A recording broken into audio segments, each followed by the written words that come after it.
Hey friends, welcome to the show. This is November and Beyond, and I'm Dave Kirkpatrick, of course. Today I have an interesting show for you. We're going to talk to some folks in the studio. I have some organizers and some activists who I met out doing work in the field and at one of their events, and we're going to have a little conversation about their organization and what they do. The young ladies are from ESVOC, which is End Sexual Violence on Campus. They're going to tell us all about what they do and what else. I guess we don't have a whole lot of agenda other than that, so I think without much fuss, we'll just get right on to the show and introduce our guests. Welcome, everybody. How are you guys? And would you tell us your names, just going around? Yeah, my name's Lorian. My name's Reagan. Mm-hmm. And my name's Hazel. Hazel, right. And so, yeah, welcome to the show and welcome to the studio. And I'm glad to have you here today. And we were talking earlier just beforehand, and it's going to be sort of just a casual conversation. I guess I'd like to know, as much information as you guys can share with us about what you do and how you got started and that sort of stuff. And I think maybe how you got started is a perfect place to begin the show. Who wants to take that on? Yeah. I guess I can take this one. So the summer before my junior year, so that's 2019, I believe. I was doing kind of an independent survey project just to interview girls and young women around the Monadnock region, just about what life was like as a young woman in the Monadnock region. So no specific aim, no specific outcome intended. And after about 80 survey responses, these were interview type surveys. So it was like face-to-face. I got to have pretty good conversations with some young women. One or two of the questions aimed at sexual violence, sexual harassment. Those kind of stuck out to me in the analysis period, the after the fact, where I was kind of looking back at things, trying to draw patterns. As being quite damning, because almost all of the responses were indicative of a huge problem in the region, which is kind of surprising considering a lot of people have this mentality where it's like we're protected, we're kind of in this rural pocket where none of those bad things happen, because we usually talk about it in the context of college or Hollywood or like corporate sexual harassment. So hearing this was kind of shocking and kind of sparked me to think about why it might be this way, any loopholes in legislation or cultural setbacks that we might be experiencing specific to the region. And after that point, I was able to come up with a few goals, a couple of trends that I saw specifically in state legislation regarding the statute of limitations for reporting sexual violence, as well as curriculum. So consent, sex ed curriculum, standards in New Hampshire and across the country, and just the silence in general, this kind of attitude, like I had mentioned before, this rural exclusivity where we think that we're safe, but maybe we're not so, and this kind of perpetuates the problem. And from there is really just building the group. So I enlisted the help of a couple of close friends, tried to get some voices from different areas of the school that we go to, and yeah, it took off from there. Interesting. Yeah, I think you're right. I think we are often thinking of ourselves into some little bubble where things that we see on TV and things that affect the rest of the world are just not around here. It's not problematic enough or something. It's I did find it interesting. I went to Conval all of my years. And was a young man, a long time ago when things were a lot different and behaviors were a lot different. And, there was I think that younger folks have a tremendous window into what's going on in the world and how to connect yourselves to, and how we connect ourselves in the community to what's going on that didn't exist before. So that's an interesting insight there. And then you mentioned curriculums about what's being taught in school, and that's all changed as well. Yeah. So, who else has something to add to the conversation here? I was actually one of the people that Reagan interviewed in like her original like survey of the region.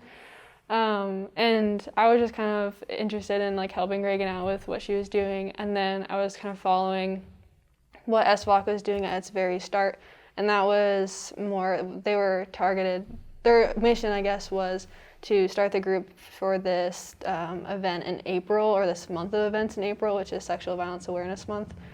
And then they planned a ton of stuff, and I was really excited to go because I wasn't in the group yet. And then it all got canceled because of COVID. And so kind of the group was like, oh, what do we do now? And at that point, which was the start, like the late spring of last year, I think, I reached out to Reagan, and I decided that I wanted to join in. And I think since then we've gotten to do a lot of things in the region that I never kind of imagined that we'd be able to. So it's been really incredible, and I think I'm happy with like what we've done so far, and also like the opportunities that I see for the group in the future as well. Yeah, neat. So you were actually a participant in the survey, and that's what connected you two together? Yeah, I mean, we've known each other for a long time, because we all go. I mean, Hazel's actually been in the region.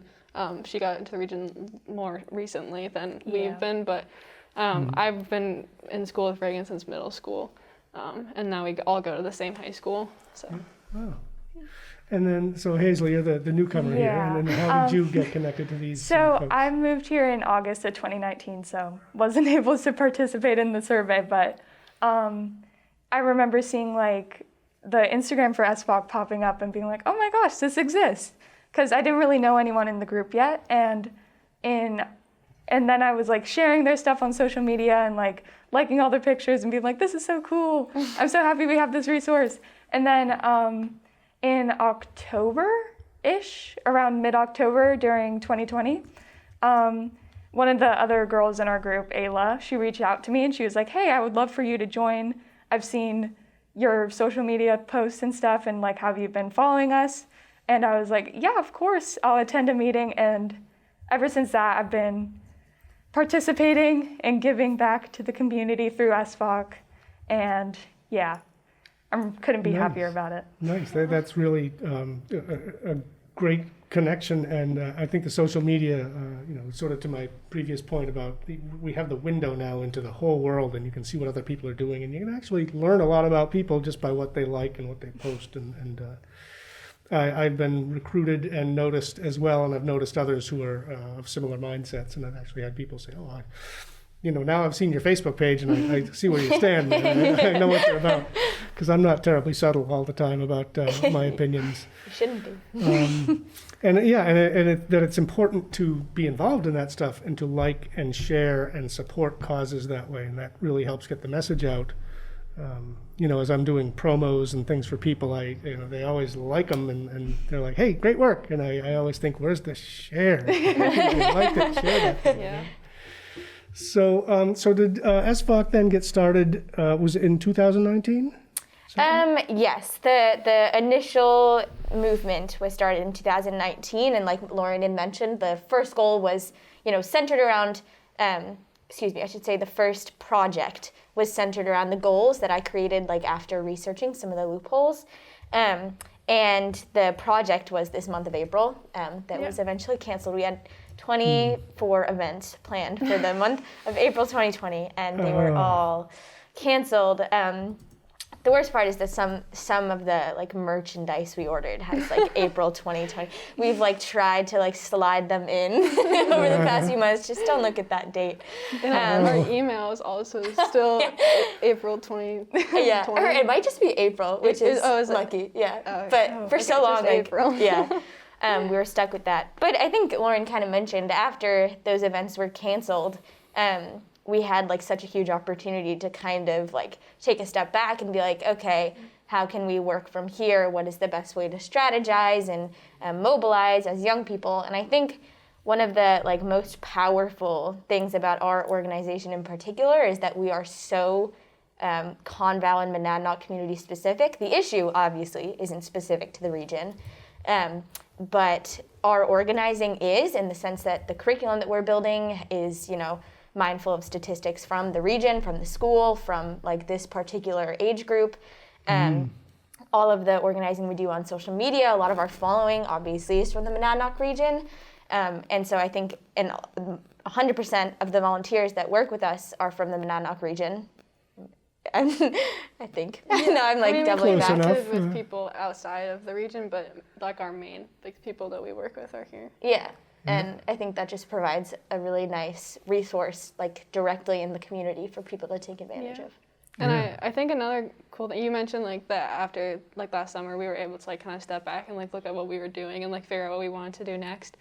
And that was the summer when George Floyd was murdered, and there was lots of like police abolition protesting, and we were able to look at our like punitive justice system and our policing systems, and then like look at how that connected with sexual violence. And so one of our goals got added recently, which was restorative justice and looking at that.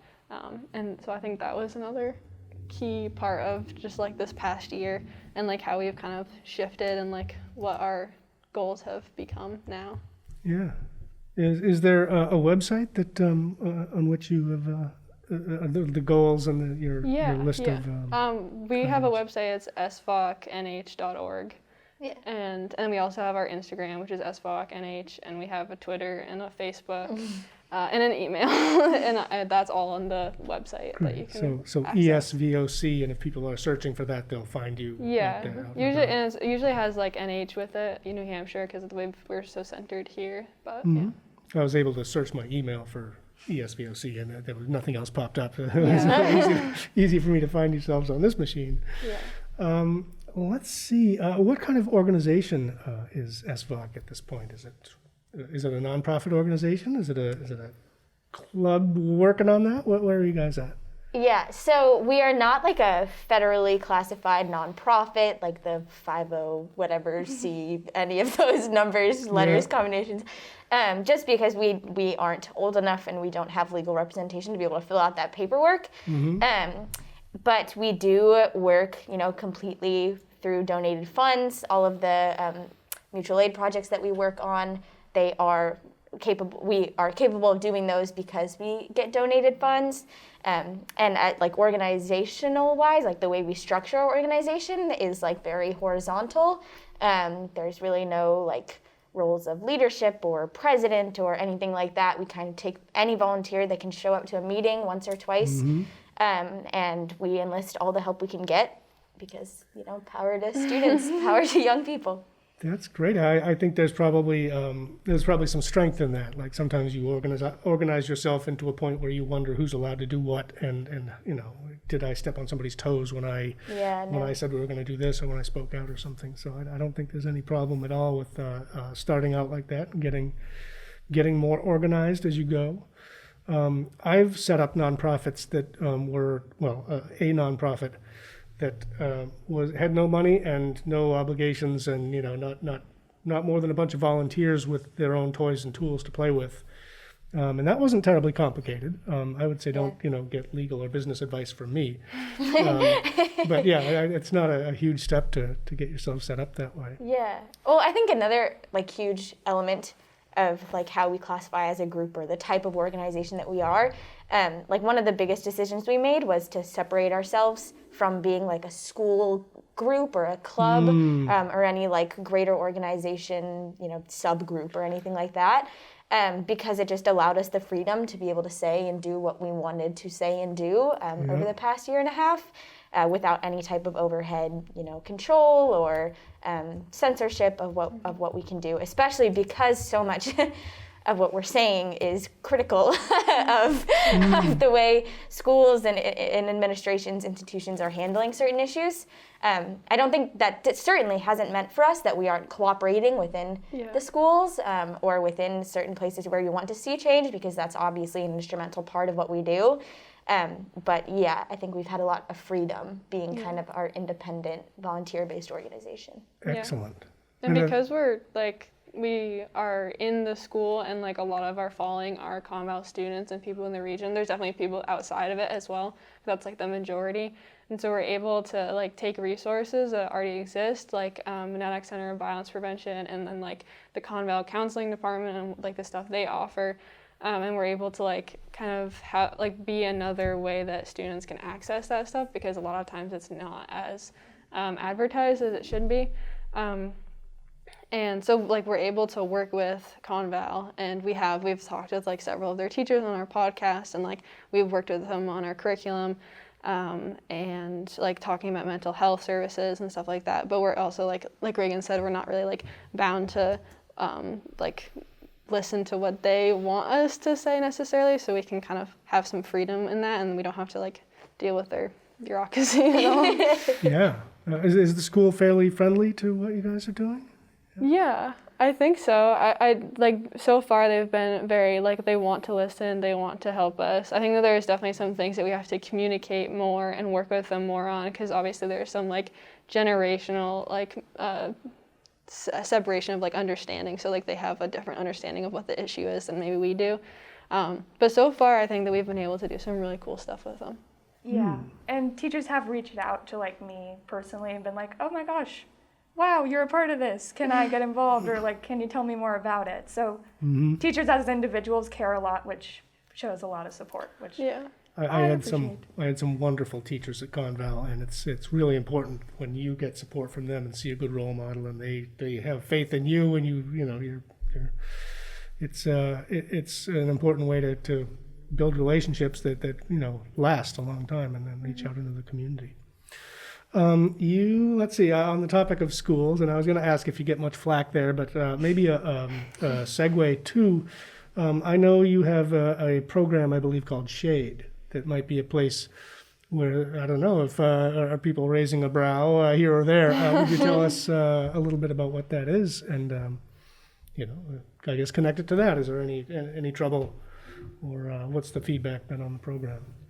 Yeah, I guess I can start with this one. So I guess this would go back to the discussion we were having about having to cancel all of our April events last year. We were doing a lot of fundraising for those events to be able to, pay speakers, rent spaces, do audio equipment, stuff like that. But when everything was canceled, obviously we had like a mass of funds that we needed to put towards the work in some capacity, and to be able to continue doing our work, we needed to like be able to maintain these funds and trust, like instill trust in the community that like we will be using these for our mission, and with the help of some friends that organized with the Rural Youth Union.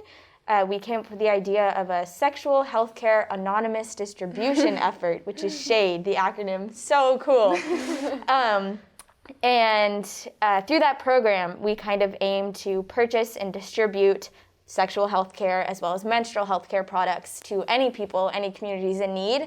And we do that anonymously via this online chat box that we use, where you can basically tell us what you need, give us a drop-off or pick-up location that's safe for you, time, stuff like that, and we make it happen. I don't know if you guys want to expand a little more. Yeah, I think you got like just the general gist of it. Something that is cool about Shade is that, like Reagan said, like it's a good way to, like for us to put our money back into the community that we've raised, especially since we haven't been able to do as many events as we're wanting to at the beginning of ESVOC's creation because of COVID. But so far, it's been really cool to be able to like just give people these things that are, one, there's a lot of stigma around buying products like condoms or pads and tampons or birth control or Plan B. Like I went to CVS, I think one day to buy an order for someone, and I went to get Plan B for them. And it's in CVS, it's like in the family planning aisle, but it's in this plastic box and you can't access it unless you go up to the counter and you have them unlock it for you. And you kind of have to carry this like big, like clear box through the store, which is like, if I was someone who like, felt that kind of like shame about buying a product like that, I think that there would be like, it's hard to do. And it's also like $50 if you get it. Like a brand name product like that. So it's pretty inaccessible, like in a social way and in like a monetary way. So I I am glad that we're able to provide that for people.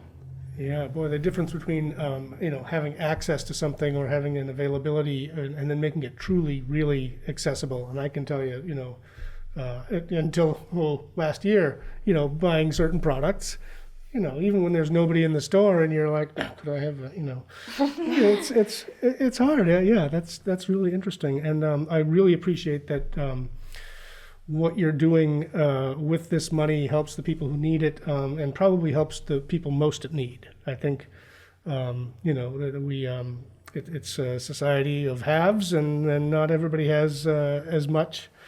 And I like that it goes really where it's needed first and foremost. I wouldn't think people reach out to you folks for, free stuff. It's the people who need it who are asking. I do think that there's one thing that we want to work on more is making the program even more accessible, because it is a very online based thing. So you do have to right now you have to access the internet, and you have to go on our website, and you have to contact us, and to know about it right now you probably have to be on social media. So really our plans are to spread more flyers, get just in the area, and in Keene and the Jaffrey area, and kind of spreading it around rather than just in this Peterborough on Instagram. And then we want to get in contact with more businesses, so there can be kind of more of a drop-off pickup location perhaps. So people, because right now so far we've done mostly dropping off at people's houses, just put it next to their mailbox.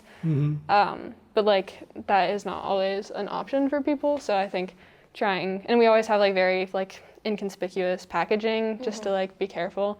But just really trying to make it as accessible as possible is really important to us. Great. And is the community in general pretty supportive of this? I mean, I can imagine there are people who would have some sort of problem with it. I mean, I know they exist. I don't know why, but are you getting any problems? So far, we haven't gotten a ton of backlash. No, I don't think. I think so, yeah. We've definitely recently. I don't know if Hazel, you could talk about this. Our Discord. Yeah. Oh, Discord. It sounds like there's controversy about to happen here. Okay. We wanted to get more involved with the community itself, or our followers, and have their suggestions heard and have them a part of the conversation. So we started a Discord, and at first we were like, oh my gosh, nothing's gonna go wrong. No one's gonna misuse this. But then almost 5 trolls came in, started being like, oh, whatever, sending memes at wrong times in a sexual violence group chat. Oh. So it was kind of just insensitive itself, and that's kind of the only slip up we've had with the public so far. Yeah. And I'm hoping it's the only one, but you can never be sure. Now, does that mean that you have a hard time, you want some anonymity for people who need your services, but anonymity on the internet is where the trolls live. Yeah. So. Yeah, we definitely have people send us inappropriate messages and things like that. And it's it's not the worst thing that could be happening, because obviously we can just delete it and move on. It's better, I guess, to have that than to have people actually giving us pushback in the community when we're trying to do work. So I guess it's not the worst thing. Yeah. And that's probably going to turn into one of your, sort of full-time jobs, is if you leave the doors open, you got to, you keep it all clean and get rid of those messages. Yeah. And somebody's Yeah, probably but got I to work just on that. generally people that need to be there or want to be there are there, and I don't know. I think there's a lot of good faith surrounding what we do, and especially among the people who are accessing our resources or believe in the mission. And it's pretty hard to, out yourself as being pro-sexual violence, because that's just on you. But yeah, I think for the most part, we haven't received a huge amount of backlash. If anything, the most present barrier to our success is any communication we've had with legislators. Yeah, so. That's definitely been the hardest part. You've got some legislators on your side, though. I saw we bumped into Amanda Elizabeth Toll at your event. Wonderful. Recently. She's so wonderful. She was just in the studio, and she's gonna love this, and I know she likes the work that you do.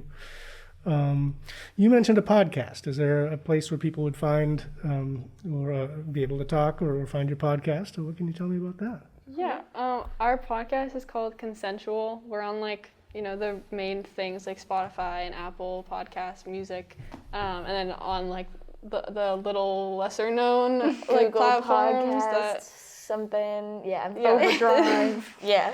But yeah, it's called Consensual. It's just by ESVOC.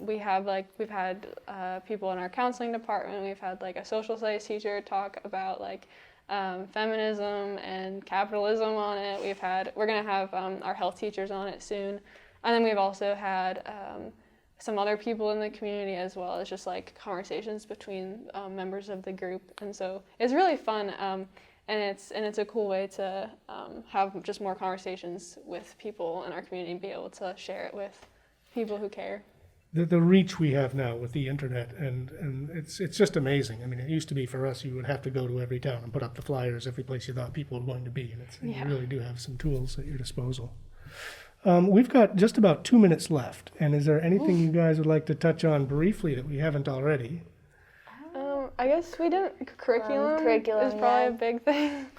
I guess I could do one of the bigger projects that we've worked on, it's been a day one goal, is implementing, I think we mentioned this earlier, a more comprehensive sex and consent education curriculum in schools, specifically Conval.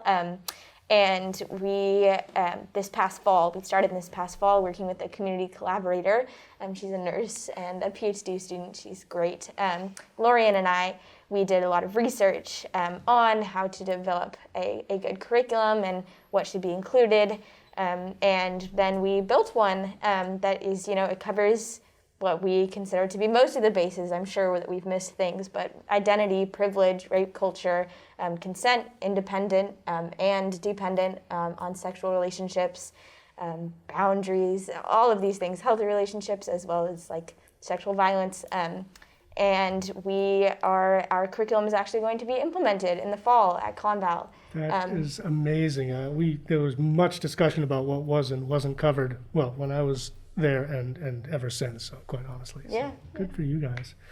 Well, we are just about out of time. I want to thank you, Lorian, Reagan, and Hazel. I did write it down. I actually did. Thank you for coming on the show, and I really appreciate the work that you do in the community, and I hope to see you out there doing some more of it, and I'm sure you'll see me.